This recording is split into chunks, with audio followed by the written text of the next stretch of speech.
Oh, sure. Yeah. Thank you for having me. Well, in looking at your book, one of the things, what I liked about it most was that it wasn't just a memoir of your time as Attorney General, because that would have been interesting. And your battles were just crazy. One, because the subject matter was so crazy. The attempts made by the administration and the China thing, everything. But it's a playbook. It's a playbook, and you're laying out what your experiences were and the lessons that you learned, and perhaps that you can say,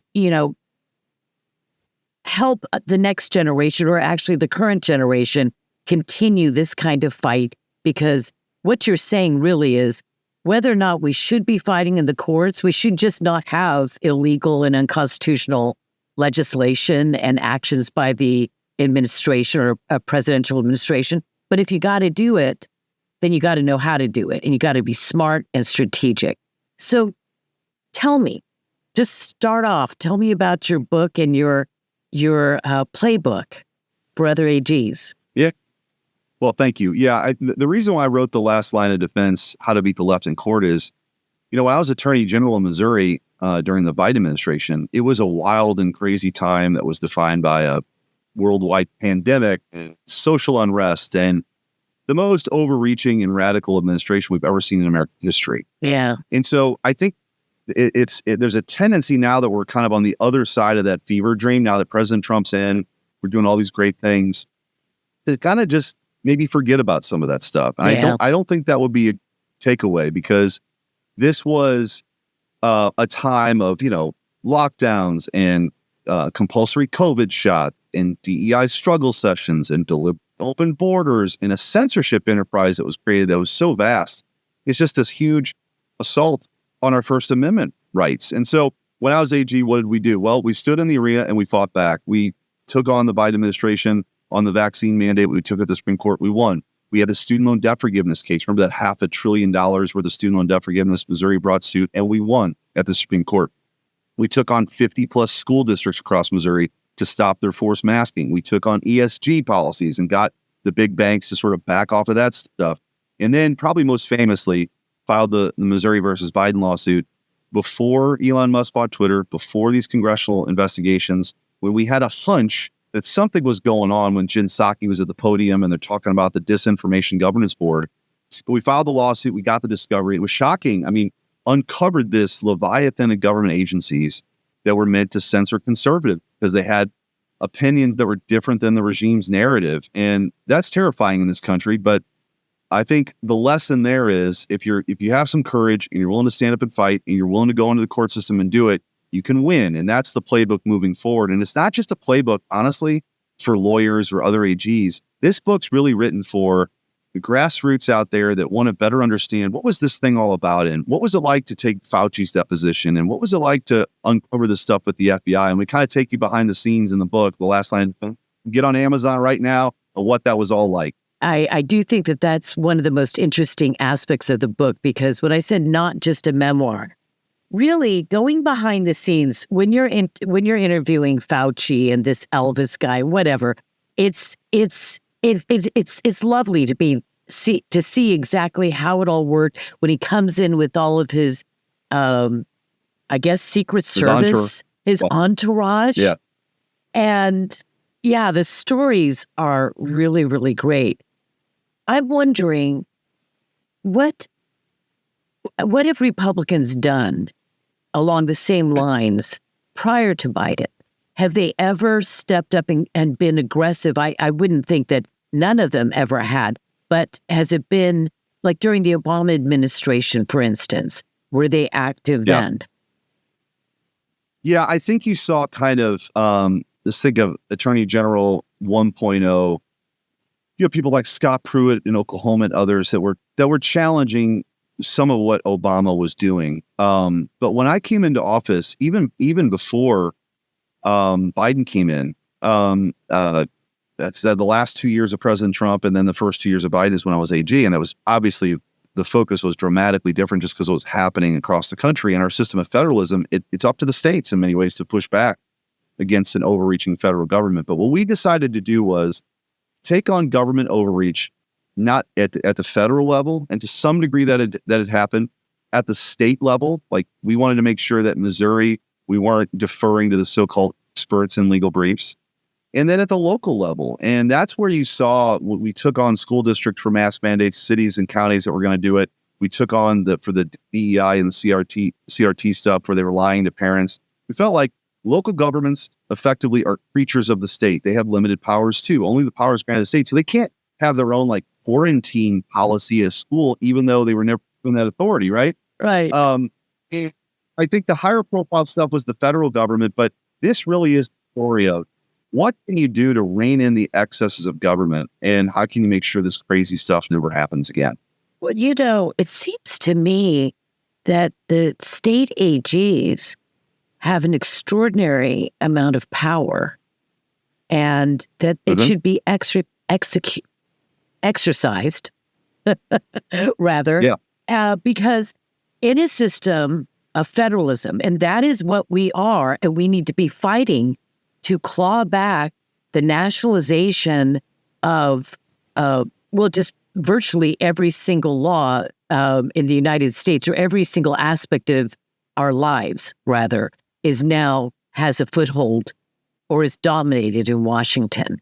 So who better to claw it back? Now, you would think that the states would want to be jealous of their own power. I mean, that's normally how human nature works. And what I've noticed is the states have abrogated their powers and responsibilities to the federal government. The Congress has abrogated their powers to the administrative state. I mean, you could just go down through it. It continues. Why is that? Why do they want to hand away their powers?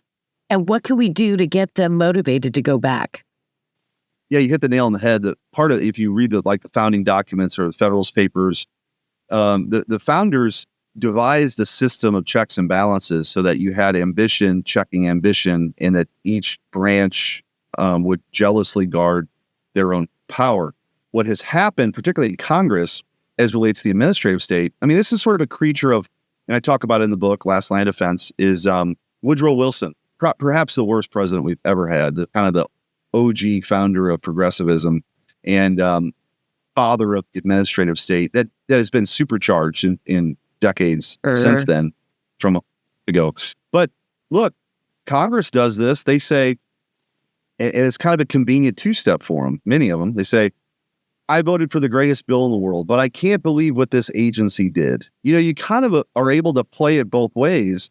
And we've got to change that dynamic, because our republic is based on this accountability, right? Like, ultimately, people in Missouri every 6 years can say, we're going to send you home, Eric, or we're going to send you back, you know, because accountable for my votes and the positions that I take.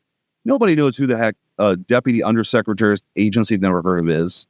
And if they take action, who's held responsible for that? Really nobody.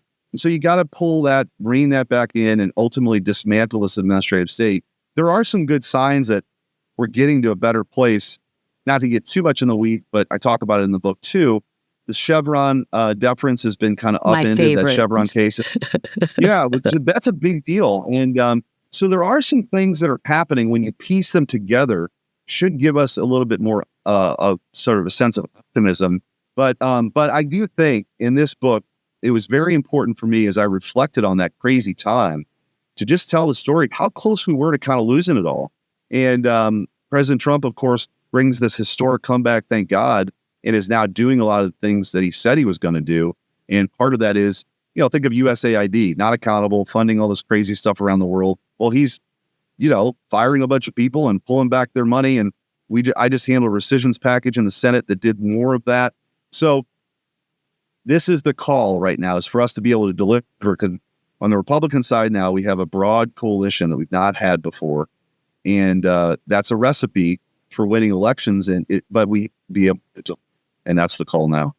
Yeah, if you don't deliver the great victory that we have had, and it's epic, the victory, it will be gone, and it'll be something where the future generation said, what happened? Where were they faithless, or where did they not work? What really came of this great sea change? I was thinking about omnibus bills and just wondering how, with the Republican majority and the mandate that was made by the American people in 2024, why we are, or are we, let me just ask you, are we going to get rid of these omnibus bills? Because I think that the engine of the massive deficit and the out of control spending, and also this laziness, about Congress is, let's just take a bill that is this tall, that no one can read, it's this thick, and we'll just pass it. And like Nancy Pelosi said about Obamacare, we'll read it later, crying out loud. Can we just end that? You've got majorities. Pass a law or, pass a bill that will end the omnibus bills going forward. I know the last one, the big beautiful, had to go through, but what about next time? Yeah, I think what you're seeing, so this is my third year on the Senate. My first 2 years, Chuck Schumer was in charge. We didn't handle any appropriations bills on the floor, which, your budgets are about priorities, right? We didn't do any of that stuff.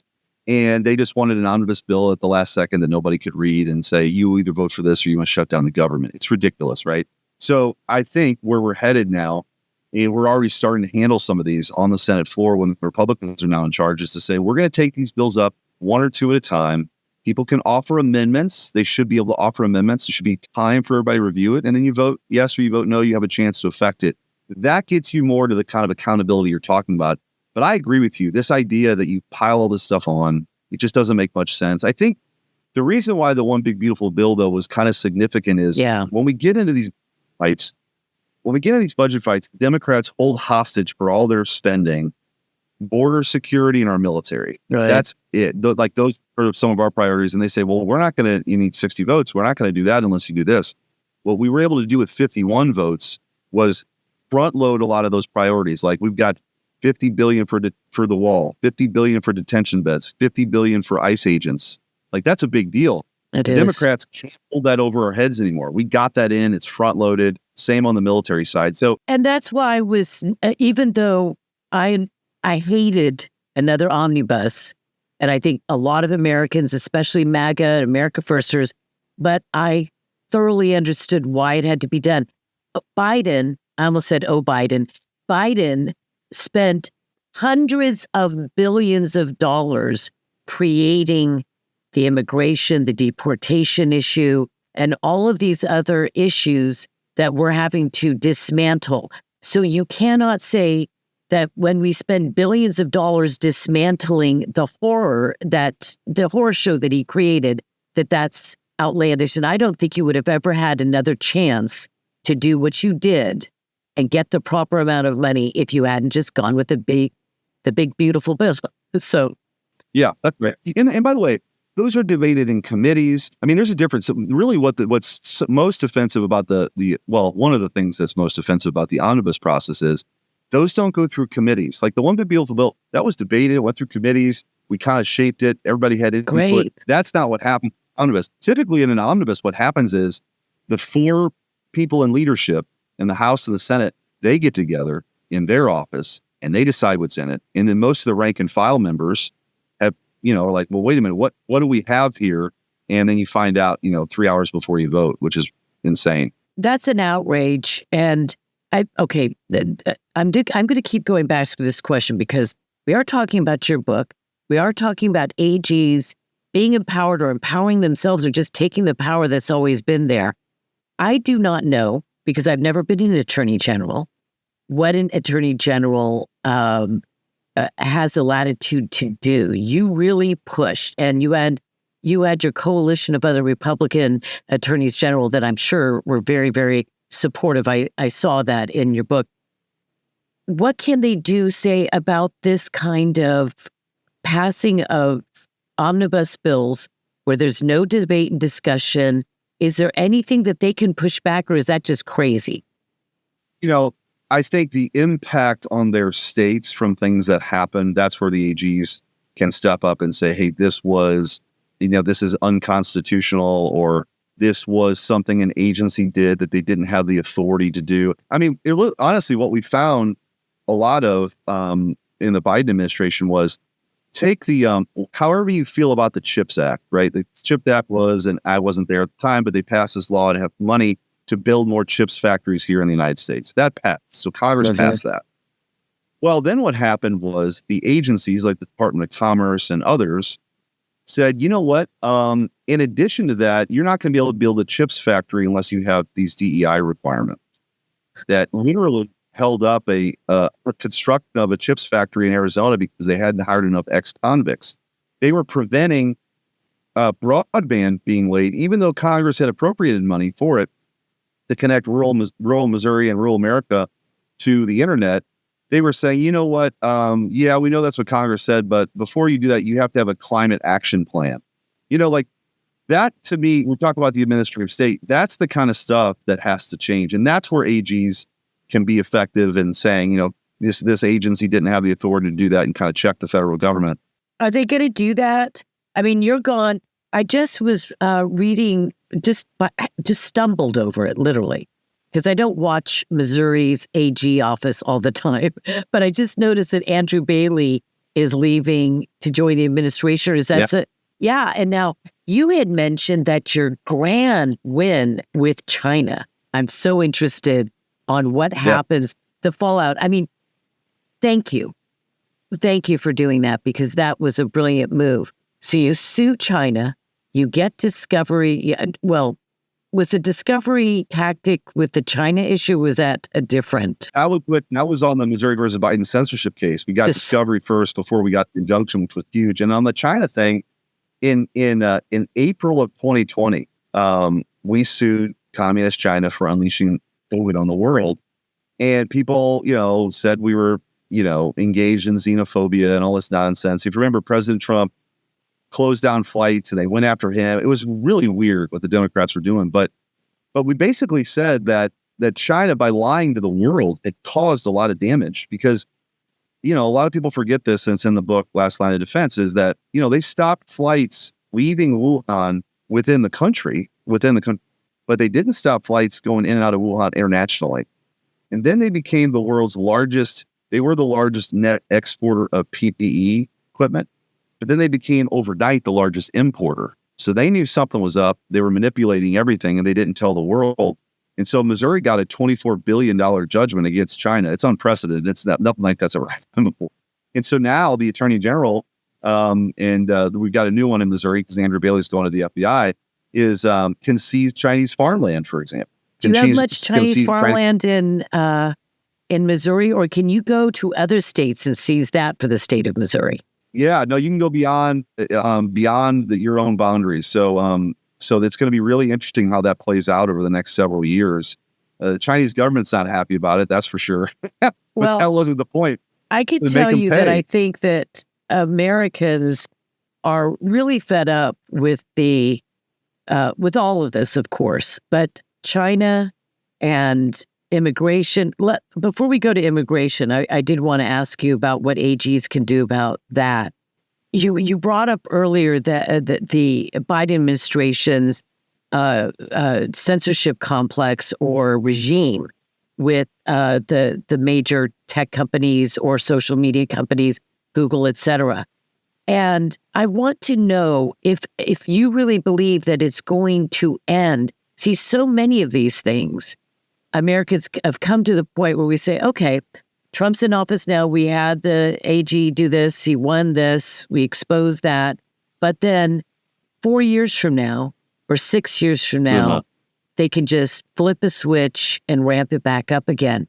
And I think, Americans, I'm a voter, we kind of think, is the Senate and is Congress going to do anything to harden the defense, harden the line, and make sure that not only should we hold these people accountable, which is obvious, but are there additional laws that can prevent this kind of thing from happening again? Or transparency, acts that require certain kinds of transparency?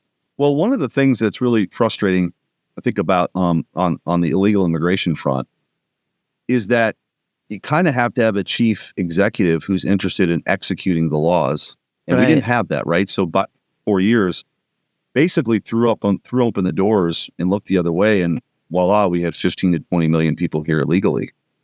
And I remember my first 2 years of the Senate, the Democrats knew this was going to be a problem for them, and they wanted to pass a bill that dealt with border security. You know, I use air quotes for that because that wasn't their intention at all. They wanted to make it easier for people to come here illegally and codify it. And many of us, including me, were saying, look, we don't need any new laws. We have plenty of immigration laws on the book. We just need someone to enforce the law. Sure. It turns out that's exactly right. I mean, one of the great kind of untold stories, I think, of the Trump at 47 administration is border crossings are essentially non-existent now. Like in a month, President Trump solved the problem because he said, we've got immigration laws and turn around and we're going to deport you if you won't. And 1.6 million people who were here illegally since January are gone. They're out of the country, and that's a significant accomplishment. That is a huge accomplishment. So, but I go back to the border wall thing. One important thing about finishing that construction, including in areas where you saw a lot of a porous border, that's a physical wall that that'll be there, presumably for decades, right? And hopefully even longer than that. That'll be helpful. But if a Democrat president, wants to, again, open up the borders, that's sadly, tear down that's this wall. Yeah, that is right. true.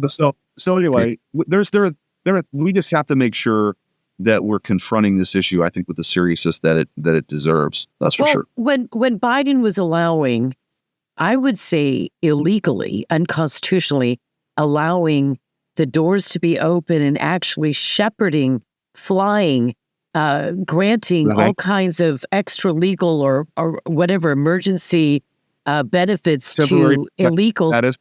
Yeah. Why? How could that have gone on? I kept waiting for a bomb, a bomb to drop saying, okay, this is illegal, and the attorneys generals around the United States have ended this because they've won some battle. I'm making that up. I can't imagine that it could go on for 4 years. Is there any way we could prevent it going forward happening again? Well, I talk about it in the book, Last Line of Defense. People can check out wherever they're sold. But there were 3 big lawsuits that we brought. The first was on, if you remember, Remain in Mexico. Yes. Was a very effective policy President Trump had that Joe Biden tried to scrap on day one. Now, we were able to keep that in place for a while through the courts. But ultimately, if they want to write a rule and change that, that Mexico's the waiting room, that's what they did, and they were ultimately able to do it. Title 42 was another very effective measure during COVID that President Trump used that they tried to get rid of, and we were effective for a while in keeping Title 42 in place. And then, of course, we had the border wall. Congress actually passed some money for a border wall, and Joe Biden just didn't want to build a border. We got a court to say, no, this money was appropriated by Congress to build a border wall. You need to go build a border wall. So there were some temporary wins along the way that held off. I mean, if we had 15 or 20, maybe we would have had 25 billion. I don't know. But ultimately, that issue in particular, you really do need an executive branch that will enforce the laws passed by Congress to prevent illegal immigration. And if you've got one side that doesn't actually believe in borders, and then the other side that does, that's a pretty big difference. And that is relatively new. Bill Clinton, even Barack Obama, honestly. Barack Obama, yeah. He was enforcing immigration laws. I mean, one criticism he had from the left was that he was deporting people, and he was still deporting people, probably not to the degree he should have, but he's still doing it. That just goes to show you how radical the Democrats have become. They don't actually believe in borders anymore. They believe in this globalist view that everybody's a global citizen and everybody should just be able to come here. And that's how we got into this mess. Yes. And I think that the left embraces open borders. Obviously, they know that that's going to help them in election. That's very, very clear. I don't even think it's debated. But if you're Marxists or revolutionaries, and we have various degrees of revolution going on in the United States today, or the efforts, Mamdani, for instance, that's revolutionary to me, to have a Marxist immigrant who's only been here a few years running for the government, the mayor, to be mayor of New York City. This is a revolution that we're fighting against. We're, I guess, the counter-revolutionaries. And it seems to me that what their intention is to burn our system down wherever they can to rebuild a state in their image rather than a state, a nation, a federal nation, republic that is built in the image that our founding fathers and our founding generations believed in. And by the way, the core of which, the foundation of which, of course, was the scriptures. And so they want to overturn all of that. And, letting in 20, 30, 40, 50 million. Right now, the current estimate is 40 to 50 million illegals are actually in the United States, 40 to 50 million. And that's a good, solid number. Well, it's an ugly number, but it's there. That's just the illegal immigrants. How do we stop this for once and for all? Is there any legislation that Congress will pass? Well, I think we have to confront it. Like, take mass migration. We have to confront it with mass deportations, right? That's on the immigration front. I think that's the answer. And I think if President Trump does it and we get another, Republican like President Trump in office, that will have a little time to do that. That's important. But I also think you've hit on a point and also talk about it in the book, Last Line of Defense. Yes. St. Louis had a prosecutor, Soros-funded prosecutor named Kim Gardner, who's no longer in office, thankfully. But we took that on when she went after the McCloskeys instead of rioters. And George Soros had made a bet. He basically said, for a very little amount of money, I'm going to elect prosecutors across the country who will not prosecute violent crime and have a warped vision of who the victims are. And that's what we saw in cities across how did San Francisco become the way that it is? How New York is, because they have Philadelphia prosecutors that just weren't prosecuting violent crime. There's only one person in those jurisdictions who can do it. And I think Americans are waking up to this. So you see what's happening in D.C. Washington, D.C. has been a place like this. You're already seeing a dramatic increase in crime. It's lovely. You know what I mean? It just takes action. And I think the greatest gift that President Trump has given the Republican Party in his 10 years he's been on the scene is the willingness and the confidence to stand up and fight back. We can no longer just watch these things go by and wish that things were different. And again, why I wrote this book was, in the legal system, we got to have that same attitude too. We got to confront this nonsense with action. And if we do it, the law is actually on our side. Common sense is on our side, and the people are on our side. But you got to go do it, and that takes a little bit of courage. And I think that you bring up courage. I think integrity of purpose, having sort of the moral courage, and to be the kind of man or woman who says, yeah, I'm going to be called a racist, I'm going to be called a hater or a Hitler or whatever, a fool, a rube, whatever they're going to throw at you. But you got to do it because it's the right thing to do. And that's what I see about your work. I know that you were originally, you were an attorney, of course, and then the birth of your son inspired you to make a change in your career, even though you stayed within a legal or in the legal realm, in a sense, becoming a lawmaker. Tell us a little bit about that and how he inspired you to get out there and take those risks. I've always loved America. I grew up in a really patriotic working class family. And I was the first person to go to college out of high school, let alone end up going to law school. I didn't know any lawyers growing up. And I chose to do that because I felt like it gave structure to people's lives to pursue their dreams, whatever that was. And so that's what brought me into the law. And that's what I was doing. I was a young dad. We had our first kid. Stephen was born. And Stephen was diagnosed pretty early on with a rare genetic condition called tuberous sclerosis, which causes all sorts of issues. And so Stephen's development has been inhibited. He's nonverbal. Stephen just turned 21 this week. He's a sweet guy. I love him. But he was born with this, genetic condition, which causes epilepsy too. And so when he was young, he would have these seizures. He still has seizures almost every day. But he dramatically had a 4-hour seizure. They couldn't get to stop, and it finally stopped. And we're in the ICU. It kind of went through this process of discernment. Like, what do I really want to do with my life? It was jarring, it was pretty emotional. And I just, through my faith and a lot of prayer, and I just decided that there was something more. I wanted to do something more. So for me, that was running for office. And that's what got me into politics.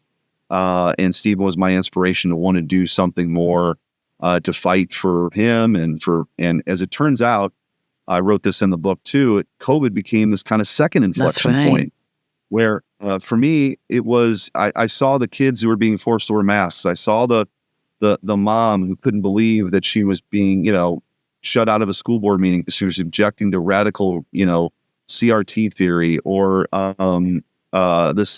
fellow countryman or woman that was censored by their government. I mean, I felt like I needed to be a voice for them. And that's really the inspiration for the book then, right? Which was, it started with Stephen, catalyzed by the Biden excesses in COVID that stirred me to action as Attorney General. And I think there's some lessons there, and I just wanted to share them in this book as a playbook to fight for the little guy. Right. And I think the whole ethic of servant leadership is a very Christian ethic.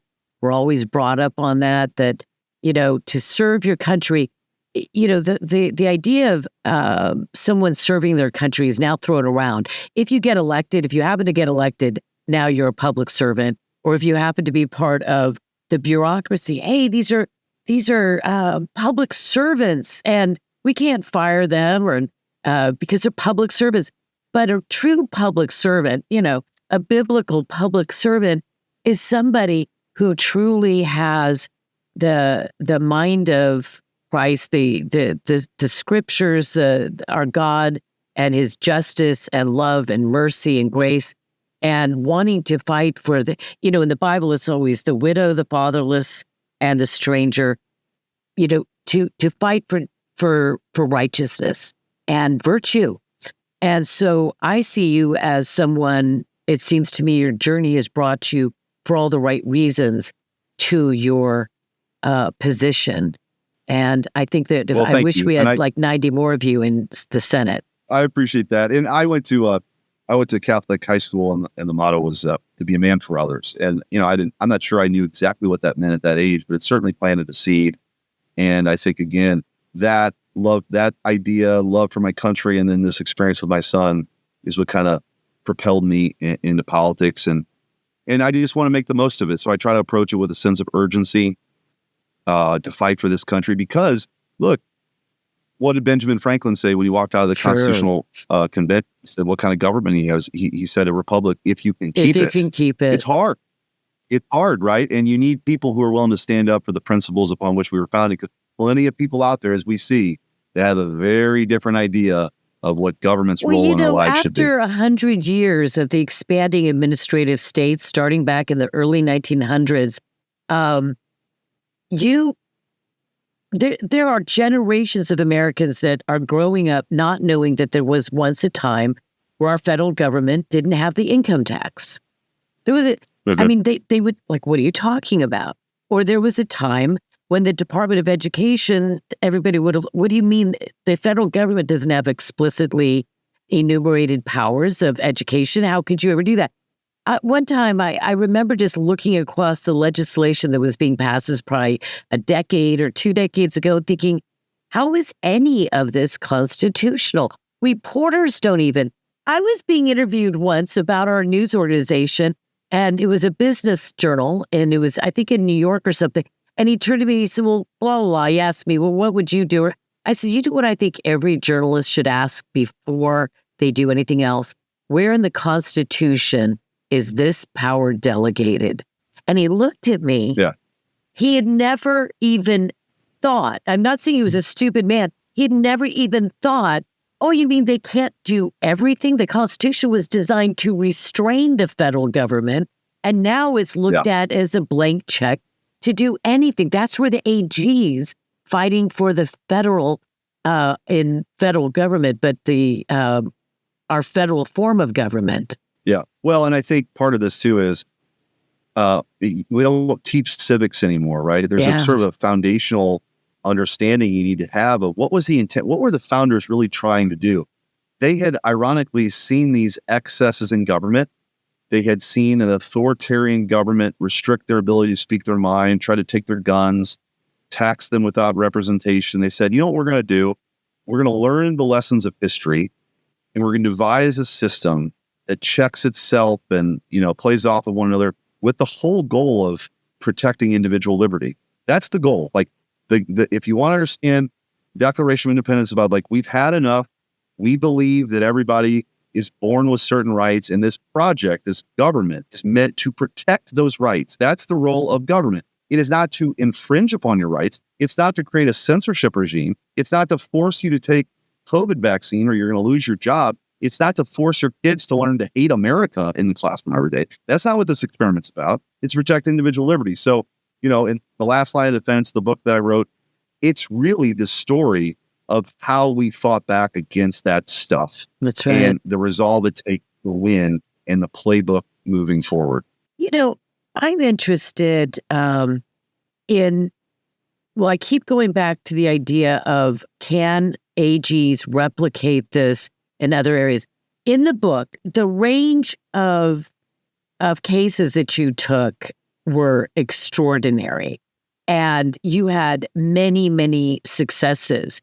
And I'm wondering, with AGs today, do you know if there are any particular AGs in red states that are, this is my preliminary question. Can we, in the states, sue a friendly Republican America First administration, but do so with the knowledge that we're trying to dismantle some overreach and, I would say, unconstitutional structures or laws or regulations, but we're not really suing the president of the United States or, Patrick Duffy. Is Secretary Duffy's first name Patrick, or did I make that up? Sean. Patrick Duffy was on Dallas, I as knew you that. might remember. I knew that. I was so embarrassed the moment it came out. He was Bobby. Bobby. I'm Who aging killed Bobby? myself. Right? That was Who the killed episode. Bobby? Oh my gosh. Anyway, can we sue, say, the transportation department in a friendly way, because we are, this recent accident? I was surprised because it was so ironic that everybody thought that this was such a unique, unusual thing to happen. It's not California.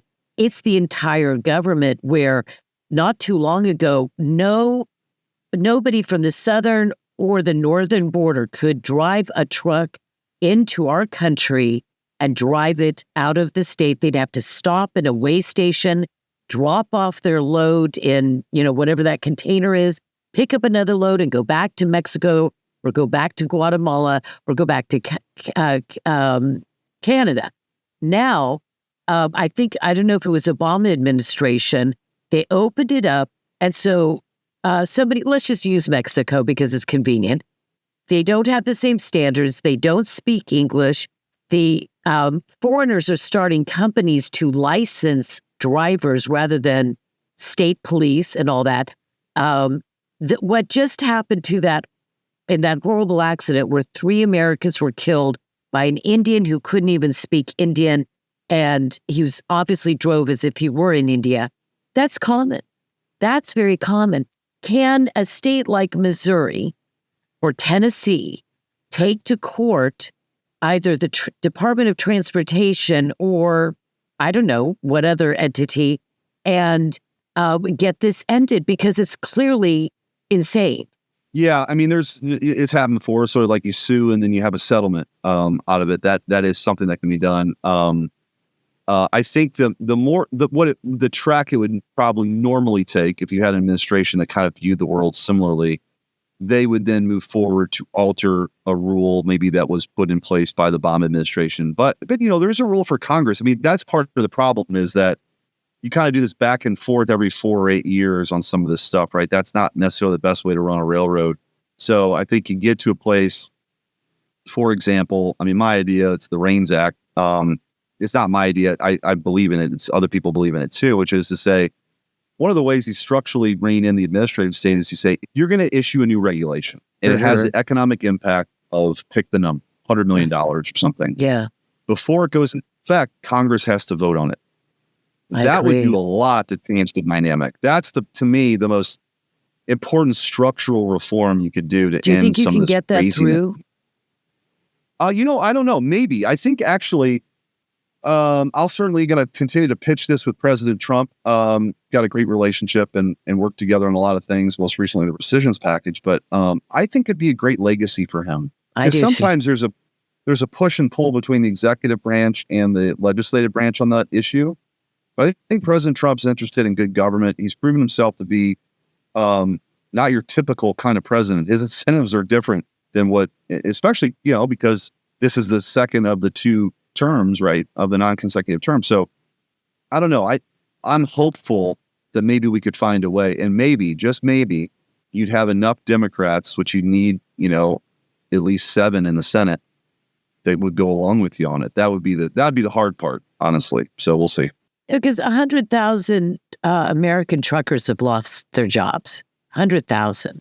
Yeah. Because of Mexican, Indian, and I don't know what other countries, but it's mostly south of the border and India. And it's only gathering steam, but Americans are dying over and over again every year. And I'm just, again, your book has just given me this idea that AGs across the country can step up. If Congress refuses to rein in the administrative state, then the AGs could go after it. Like, couldn't Florida? Yeah. I think that truck accident happened in Florida.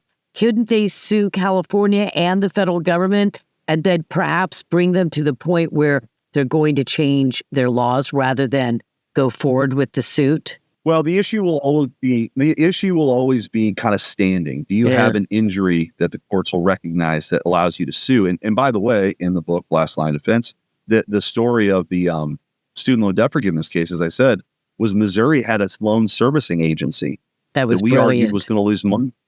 Right. But if we wouldn't have made that argument, it would have happened. Like, he would have gotten away with forgiving $500 billion worth of student loan debt. So that's why you got to play smart, and you got to be tough, creative too. Creative, right? Kind of think outside the box. It's also worth mentioning I had a great team, and my Solicitor General at the time in Missouri, who's the smartest lawyer I've ever met. His name's John Sauer. He's now the Solicitor General of the United States of America. So when President Trump, I just really advocated for him. President Trump came back, and he's doing a great job right now. I heard you've got a bunch of Missourians in there. That's right. The Show Me State is doing great. We're showing it.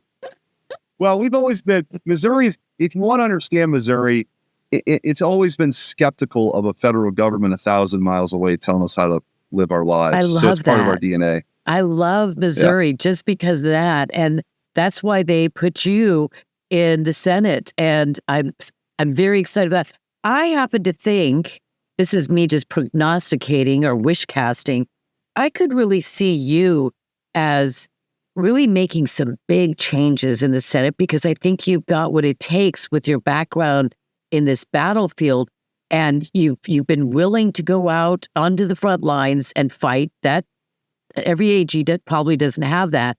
And then you have the moral authority and convictions that I think that all Congress people, all lawmakers should have.